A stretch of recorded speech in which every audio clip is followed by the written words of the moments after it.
He showed us these videos that were very fluorescent, neon sort of electronic strobe-y videos that were quite violent, and the music he played along with them was music that he'd made, which was very loud and static and electronic, digital, futuristic, analog and digital computer age of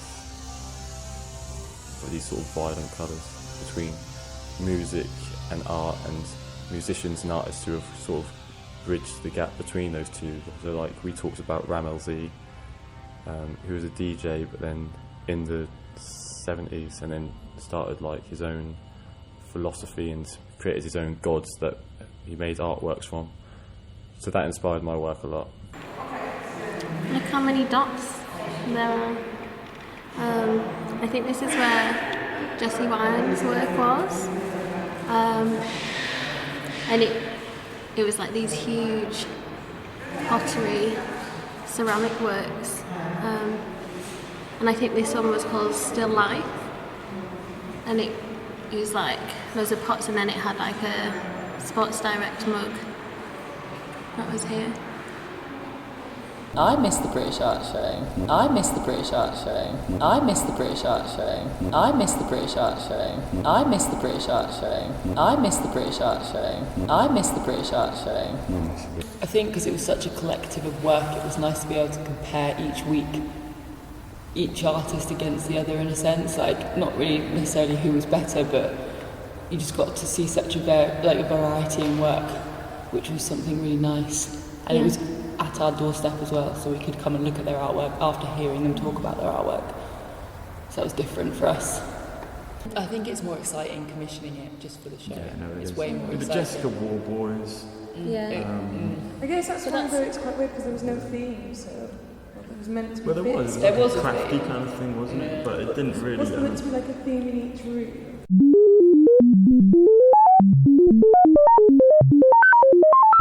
She was really, really helpful. Like, the day that I had the tutorial with her, I was actually exhibiting work, so I brought her to the exhibit, and she was like looking at everything, and I think she really put a lot of things into perspective for me, because she made me proper question things that I just sort of looked over. Simple things like the display.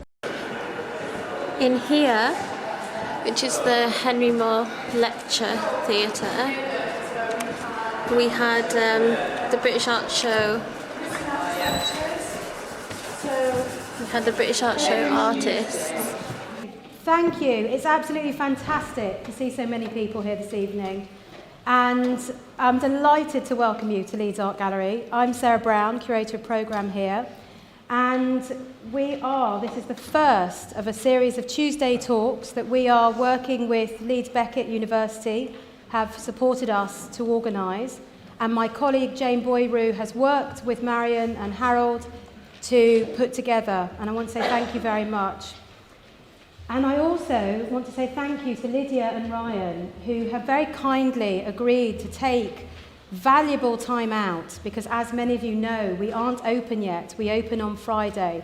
So I want to thank Lydia and Ryan, who have been working, installing the show, which is not yet done. So, thank you. And I'm going to introduce Lydia Yee, who is the curator of British Art Show 8 with Anna Collin, and also chief curator at Whitechapel Art Gallery, and artist Ryan Gander, who has been working on new work for the British Art Show, and not yet finished, but will be. And I think you're going to talk in conversation for about 40 minutes? 30 minutes? And then there will be an opportunity for questions. We ask that you send your questions via text to this number up here. This is the artist's second phone. I liked the structure. I love the structure, but yeah. I didn't like the video. No. Yeah. I don't know, I liked the interactive part of that one. I think it's difficult When to you walk curate. around. Yeah, I thought that was quite nice, but it was a bit confusing, Yeah. I thought. Survey shows are difficult, aren't they? It was just quite, I don't know, controlled. I don't know. The initial idea was that it was going to be split between the art gallery and the studios. So, and we realised that we weren't really able to have an audience in the art gallery. So with that, Samela and I decided that we would broadcast through Periscope the exhibition and completely immerse it with filming. So there's the CCTV footage we were trying to get hold of, and we're trying to get a film crew down there, and also using the phones just as a way of documenting. A work that I found really interesting was Lily Mathod's work. She came down and she tried to sell the space, and used Will's bed as like a central point to the work. Hello there, lovely to meet you. I'm Claire, I'll be showing you around the property today. So are you excited? Yeah? Well, we have a fantastic find for you today. You won't find another place like this. So if you'd like to walk through, this security you really can't put a price on, it's just a necessity. Okay, so I'll take you to the staircase now.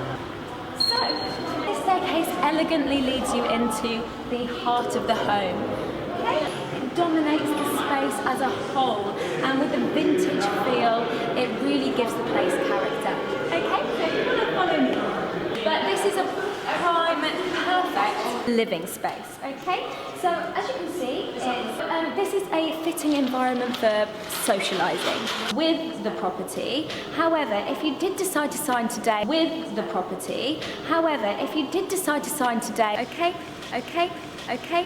So, it's a flexible environment. Enables you to work, sleep and play all at the same time, okay? So, these wall-based, really imposing, colourful, sort of tufted rugs, but also they were like wall hangings, but they were sculptures as well, because they were coming off the wall. You walk into the room and they're imposing, and I think that was the point. The larger the scale, the more impact. 1, 2, 3, 4, 5, 6, 7, 8, 9, 10, 11, 12, 13, 14, 15, 16, 17, 18, 19, 20, 21, 22, 23, 24, 126 holes and 28 lines. Jesse Wine. 1, 2, 3, 4, 5, 6, 7, 8, 9, 10, 11, 12, 13, 14, 106 holes, 12 lines. Caroline Asace. 1, 2, 3, 4, 5, 6, 7, 31 holes, 19 lines. Aaron Angel. 1, 2, 3, 4, 5, 6, 7, 8, 9, 10. The ceramic piece in the middle, 4 feet by 4 feet, measuring with size 8 feet. 1, 2, 3, 4, 5, 6, 7, 8, 9, 10. 1 spider web, no spider. 1, 2, 3, 4, 5, 6, 7, 8. 2 sheets of foam, 2 blue gloves, and 6 half corkscrews. 1, 2, 3, 4, 5, 6, 7, 8, 9, 10, 11, 12, 13, 14, 15, 16, 17, 18, 19, 20, 143 screws, 1 poly pocket, and 1 toolbox pamphlet. 1, 2, 3, 4, 5, 6, 7, 8, 9, 10, 11, 12, 13, 14, 15, 16, 17, 18, 19, 20,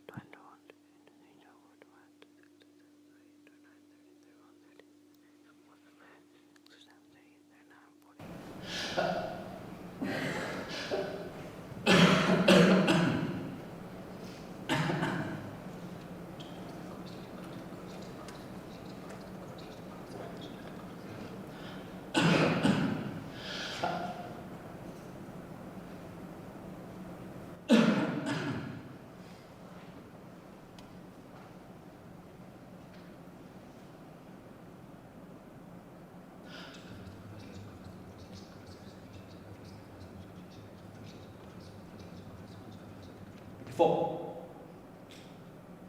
Stick to me. 2.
It's interesting that it's all in one building though, like just finding out that it's that's not usually the case. That's really nice. I think I missed so much now because it is in one building. Yeah, it's huge. Maybe just stick to one bit. Walking around it now. So something else I was thinking about too, and there's some other beast. Something else I was thinking about too was a kind of inverted childhood and often how children are used in horror films, and I did quite a lot of research into horror films with children and often how the idea of innocence is inverted. So it's very often the exact same kind of blue-eyed, white-skinned, blonde-haired child that's inverted and turned into a kind of demon. And something of our conception of innocence and childhood being, we've set it aside as so other, that on the one hand it's special and on the other hand it's scary. It implies that children have contact with something that we don't understand. So like in the Village of the Damned, they can contact, or they're aliens, or they can contact and have some sort of psychic power with the aliens up in space. Or somehow they have a relationship with the spirit world, or something of that kind of idea. So visually I'm entering a darkened space, and it's difficult to navigate through. There are obstacles around.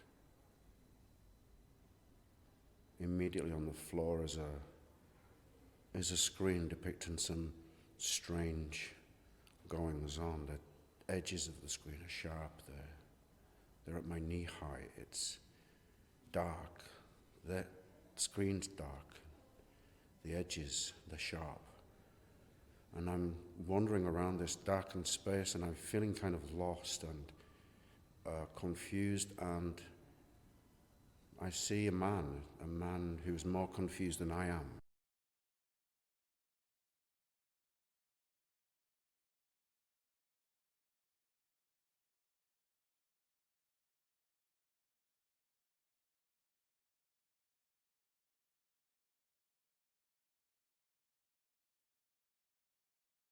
During the talk, I think Caroline was talking about how she has dualities in her work, how she tries to sort of invest an agency in these faces.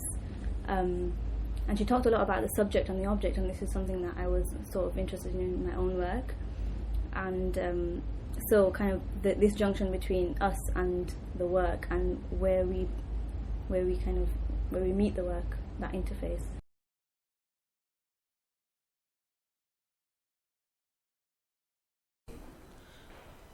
The skill in my work is more about play, being deft in spotting visual associations of material rather than manipulating them through craft, thinking about the legacy of surrealism's connection to everyday objects.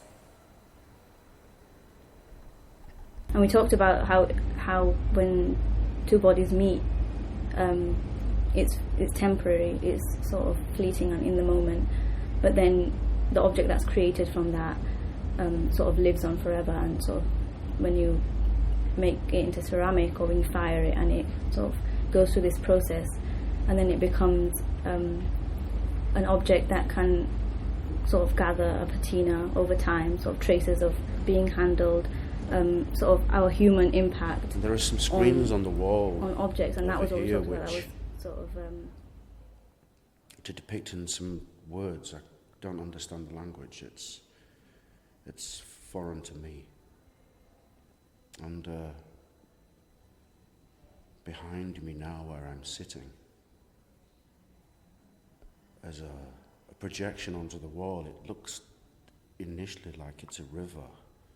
It's flowing. It's beginning to look like code. It's some kind of object that's coded. I can't quite work it out. Today we have Anthea Hamilton, who's an artist based in London. We're very excited to have her today because she's a Leeds Beckett graduate. She's in sculpture, installation and video to reflect on our relationship with visual culture. And she's exhibited in Tate Britain and Glasgow International. Today she'll be in conversation with Harold Duffy, who's a senior lecturer at Leeds Beckett and an artist. He studied at the University of Brighton and the Royal College of Art. He uses performance and is interested in space created by the industry. Thank you.